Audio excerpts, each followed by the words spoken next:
The Leo and Danny show.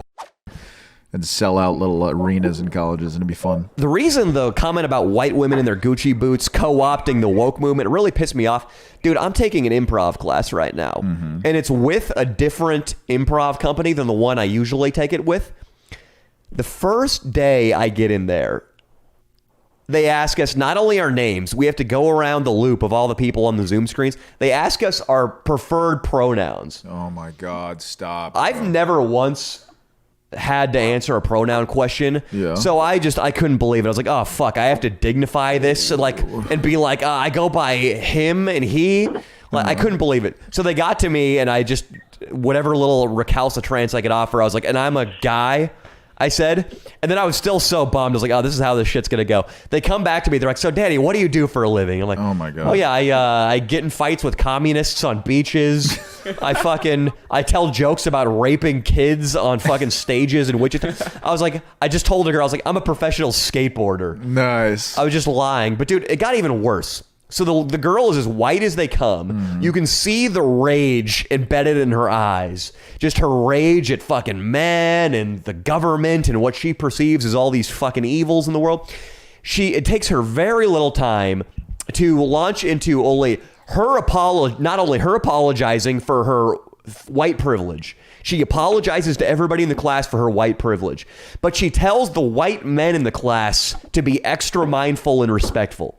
She calls me out. At this point, I just have my eyeballs buried in my palms. Another white guy in the class just disappeared. He just closed his Zoom window and hasn't come back since. And I don't fucking blame him. Really? You just never, that was it, huh? Dude, he was like a big, handsome, studly looking guy. And he bounced? He lives in LA. I was just trying to get him on the pod. That'd be awesome. But what the fuck else did she do? She said not only that, but she went right into the importance of punching up. She's like, does everybody know what punching up is? And it was pretty funny. Like, everybody could already tell, I think. Anybody who isn't a pussy in the class is like, oh my God, yes, we know what punching up is. We know what you're about to say, that we can only make fun of rich bankers and white lawyers. We know where this bullshit is going. And then there was this gay guy who I think is pretty cool too. He was like, isn't punching up where you take a shitty joke and make it funnier? And you could tell he was doing it like tongue in cheek. Yeah. And I burst out laughing. I was like, hell yes. This fucking guy. What's up, Scotty? Scotty. Motherfucking chickens. And baby Gemini. And baby Gemini. Hey, we're just talking, good, bro. The chain, I love it, man. We're just talking, Scotty, about I have an improv teacher now who's this guilty bitch white liberal who apologized for. Here, too, yeah, you can smoke in here. You guys can smoke in here if you want. Scotty, my improv teacher apologized for being white in the first 2 minutes of class, and then told the two white men in class that we needed to check ourselves and be very careful about what we say. You had to check yourself. What? No, I swear, man. That's how it is, man. I mean, to add on to that, my girlfriend said she had a class.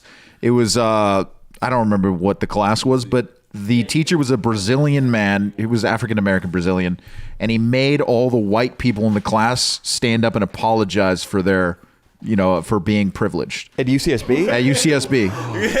Yeah. The reason we're talking about this, Scotty, is we were talking about Bill Burr, the comedian's monologue on Saturday Night Live. Yeah. And he has a black wife. And so he was talking about how he can't stand how the woke movement has now been taken over by rich white bitches. Right. Like, they post all the shit on Instagram, like, check your privilege, people. It's true. Racism. Bernie Sanders. Yeah. See, but when it comes to shit like that, for me, man, like, I'm from the hood for real. You know what I'm saying? I've been homeless. My mom used to feed me out the trash. My mom is Spanish, too. So it's like, in my mind, bro, it's like, because I got money now. You feel me? So it's like, there's rich and poor. And I feel like that's what people need to look at. It's like, there's more classism going on. And I feel like, even though a lot of people going to get upset with this, but I feel like racism is just like a guise. And they like force it down y'all throats to feel bad all the time. They force it down ghetto black people's throats to feel entitled all the motherfucking time. Yeah. Like, but really, I know a lot of rich, poor white kids, poor Spanish kids, poor Chinese kids that I grew up with that were just as poor. Yeah. That are doing shit with themselves. And I know plenty of scumbag rich kids that, you know what I'm saying, But it's just like that. Yeah. Like, I look at rich and poor, like Totally. because they treat all poor people bad. Totally. You know what I'm saying? Like I heard like Snoop Dogg's kid got a full scholarship at UCLA because he's black. We don't need to give Snoop Dogg's kid a full scholarship. Snoop Dogg got the money to pay for it. Exactly. He should be paying for the. Yeah. But it's like we should probably grab like the trailer trash kid whose dad had one tooth and raped him the first 6 years of his life. Right. That kid who got good grades in high school, even though he's white, like he's more deserving than Snoop Dogg's kid of the scholarship. Probably is what you're saying. Yeah, like it's how much money your family has. You know, I've seen a lot of fucked up shit also where I'm from. So it's like I see these things on the news about like these white school shooter type things and stuff. But like, bro, I know 9, 10-year-old, 12-year-old kids in Chicago, Miami that are really killing people, and nobody's making a big deal about it. Yeah. So it's like we need to turn our attention away from like the color of the situation or to more of like these poor neighborhoods got a bunch of people that are doing these things. It's like, why is it a big deal when there's a rich white kid that goes into school and kills a bunch of people versus there's young kids out here killing each other every day of all colors. It's all about them clicks, Scotty. You know, they need to get people to click, you know? You know what I'm saying? It's just the numbers game. Yeah. It's like anything else. It sucks. It sucks. Sometimes I think white privilege is definitely a thing. Like a thing, if you walk, like if I walked into a job interview and I've got my hair combed over, I'm in a button up, and I'm like, oh yes, Mr. Edwards, I think I am an excellent applicant for this job. Like I'm gonna have a better opportunity than a guy who walks in a fucking Clippers jersey,